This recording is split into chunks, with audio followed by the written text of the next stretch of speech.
Тэгээд үргэлж ард түмнөө ингээд дээрлэхэд доромжлоод байх юм бол энэ ард түмэн чинь бас хязгаартай, хэмжээтэй шүү дээ. Тийм учраас энэ дарга нар энээс бас жоох айх хэрэгтэй. Энэ эмх замбраагүй байдлыг үүсгэгч нь хэн болох вэ гэхээр энэ сонгуулийн хороо. Энэ төр ирж байгаа намууд өөрсдөө. Тийм учраас одоо дахиад өмнө болох юм бол энэ нөхдүүд хариуцлагыг үүрэх хэрэгтэй. Тэгж бодож байгаа. Тэрнээс ард түмэн үүрэх биш. Муу удирдагч гэж байдаг болохоос муу ард түмэн гэж байхгүй шүү дээ. Тэгэхээр тэр муу удирдагчид хариуцлага тооцох хэрэгтэй байна бол тэгж бодож байгаа. За яг хөтэ надыг бол намын даргын хувьд би чинь тэр бүх юмыг харж ирсэн учраас дугаа байж чадсангүй шүү дээ. Нөгөө тэр чинь ганцаараа телевиз радиогоор өмөрлөө шүү дээ. Тэгээд тэрэнд игдүүцсэн, дургуун хүрсэн. Энэ жагаа яхаараа ингээд олон юм яриад өмөрөөд идгийн залуучдаг.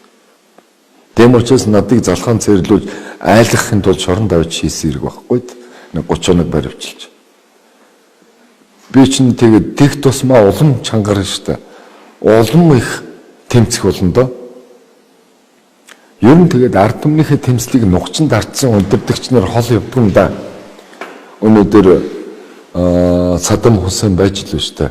Иракийн хамгийн сүүл дүүжлэл хүртэл өнгөрөөлөө шүү дээ. Өнөөдөр Ливийн Каддафи байж байна. Бас л яг ард түмнээ мөнгө цаастаа болгосон үнэ. Гэхдээ ард түмнийхээ эрхчлөөг дандаа олон тагшигдэг байсан. Асар олон хүнийг эсэргүүцснийхэн төлөө шорон гиндэнд хийдэг байсан. Гэхдээ хамгийн муухай муу хөлөөр хөглөөш тэр хүн. Яг тэр ард түмнээ дэндүүх басамжилдаг учраас. Тийм учраас энэ манай төр үрж байгаа дарга нар энэ жоохон айх хэрэгтэй. Эрт төрөө энэ ард түмэн чинь та нартай хариуцлага тооцсон шүү дээ. Ингээд тах юм бол амьдралын үргэлт ор тийм. Амлсан ярьсны хизээч биелүүлдэг дандаа худлаа юм. Эрдэнэсийн сангаа хэдүүлэх нь хувааж идэнэ. Сонгуул өгөхөр нь луурд чинь. Тэгээ одоо яах вэ ард түмэн чинь?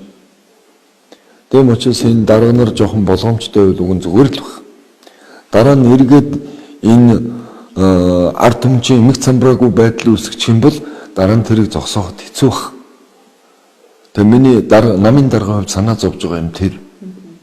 Ерөөсөө энэ төр ирж байгаа намууд ард түмнөө дэндүүх басамжилд оромжид дээрлэж байгаа учраас энэ хүмүүс босчих юм бол зогсоож дарж чадахгүй бах. Цагдаа ч гэсэн дарга нарыг өмөрөхгүй бах одоо бол. Цагдаагийн албаа. Урд нь дарга нарыг өмөрөөд юу болно?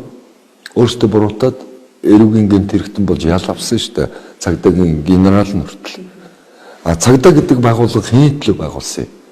Иргэдийн татвараар санхүүждэг байгууллага шүү дээ. Ард түмний татварын мөнгөөр. Тэгээд ард түмнийх өмнө тангараг өргөсөн шүү дээ. Иргэдийнхээ эрхчлөө улс орныхоо тусгаар тогтнол. Тэрийг хамгаална, сахиулна гэж. Тэрнээс дарга нарыг зөвхөн хамгаална гэд тангараг өргөөгөн байгаа үстэй.